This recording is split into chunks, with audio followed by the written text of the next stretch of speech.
আসসালামু আলাইকুম everyone, welcome back to my channel. আশা করি সবাই অনেক অনেক ভালো আছেন। আমরা আলহামদুলিল্লাহ ভালো আছি।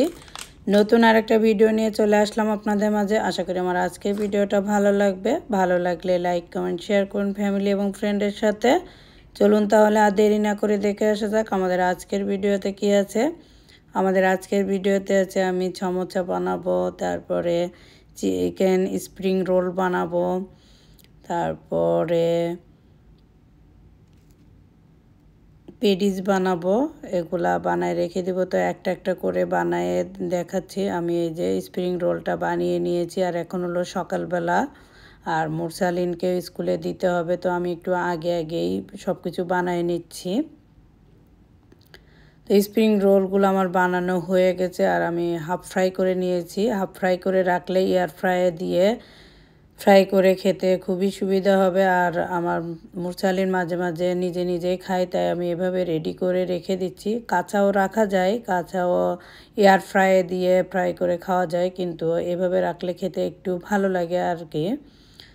তো আমি এভাবে বানায় বেশ অনেকগুলাই নিয়েছি, বানিয়ে রেখে দিই, আর খুব সহজে খেতে পারা যায়। আর এটা কিন্তু একটার সাথে একটা জয়েন্ট হয় না, যেহেতু হাফ ফ্রাই করা আছে। তো আমার সবগুলা বানানো হয়ে গেছে, আমি একটা বক্সের মধ্যে নিয়ে নিয়েছি, আর এগুলা কিন্তু ঠান্ডাও হয়ে গেছে। এখন আমি এগুলা খুব সুন্দর করে বক্সের মুখটা লাগায়ে তারপরে ডিপ ফ্রিজের মধ্যে রেখে দিব। এ তো কয়েকদিন হবে আর কি, বাচ্চারা খেয়ে নিবে। আর এটা কিন্তু খুবই ছোট ছোট, দেখতে মনে হচ্ছে বড়, একদমই বড় না, একদম ছোট সাইজে যেটা হয় সেটাই। সবসময় আসলে বড়গুলা বানানো হয়, তো বড়গুলা বাচ্চারা খেতে পছন্দ করে না, তাই ভেবেছি যে ছোটোটা বানাবো। তো ছোটোটা বানাই এই যে ফ্রিজের মধ্যে এখন রেখে দিলাম।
আচার বানানো হয়ে গেছে। আর এদিকে আমার সাহেব বাগানে যেয়ে মানে লাউ কেটে নিয়ে এসছে আমাদের গার্ডেনে আর কি। কতগুলা লাউ, এখন এই লাউগুলা সবাইকে দিতে হবে।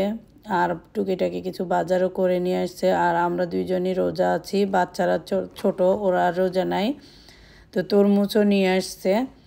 এদিকে ছোট মাছ নিয়ে আসছে, মলা মাছ আর কি। তো মলা মাছ আমি একটু টমেটো দিয়ে চচ্চড়ি করব, আর চিংড়ি মাছ দিয়ে একটা লাউ রান্না করব। আর অল্প করে নিয়েছি মলা মাছ, আর চিংড়ি মাছগুলো একটু বড় সাইজের একটু কেটে নিয়েছি।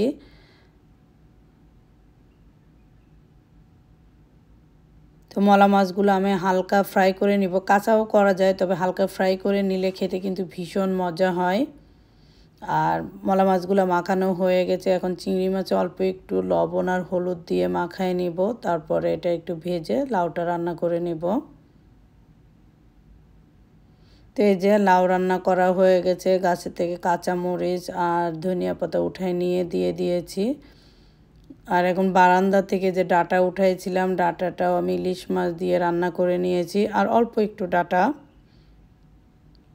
অল্প অল্প পরিমাণে রান্না করা হয়, কারণ বাচ্চারা এই সবজিগুলো তেমন খেতে চায় না। ডাঁটা, তারপরে মাছ, ওরা একটু লাউটা খাবে আর কি। তো সাদা ভাত, ছোটো মাছের চচ্চড়ি, যে ছোটো মাছ চচ্চড়ি করেছি, পেঁয়াজ পাতা, ধনিয়া পাতা, কাঁচামরিচ দিয়ে দিয়েছি সব শেষে আর কি।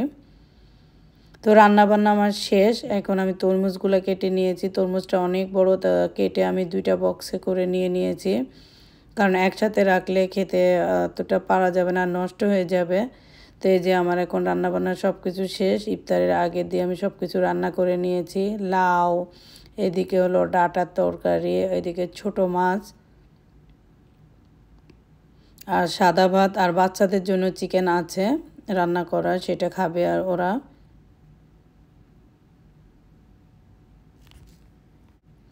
তো রান্না বান্না আমার সব হয়ে গেছে। এখন আমি খুব সুন্দর করে একদম এখানে রেখে দিয়েছি, আজানের আগে দিয়ে আর কি আমি সব কিছু বেড়ে টেবিলে নিয়ে যাব।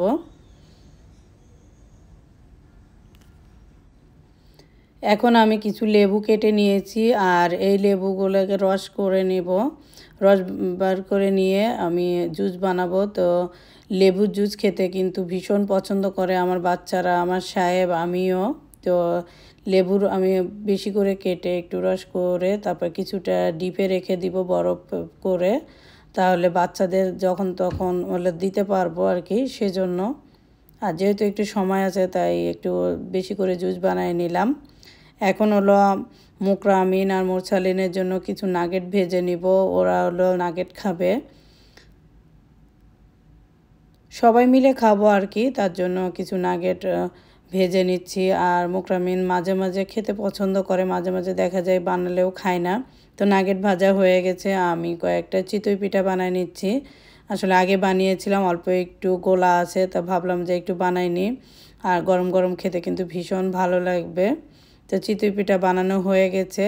তো আমাদের ভিডিওটি কেমন লেগেছে আশা করি ভালো লেগেছে। আজ এখানেই বিদায় নিচ্ছি। আল্লাহ সবাইকে নেক হায়াত দান করুক। আল্লাহ হাফেজ। আসসালামু আলাইকুম।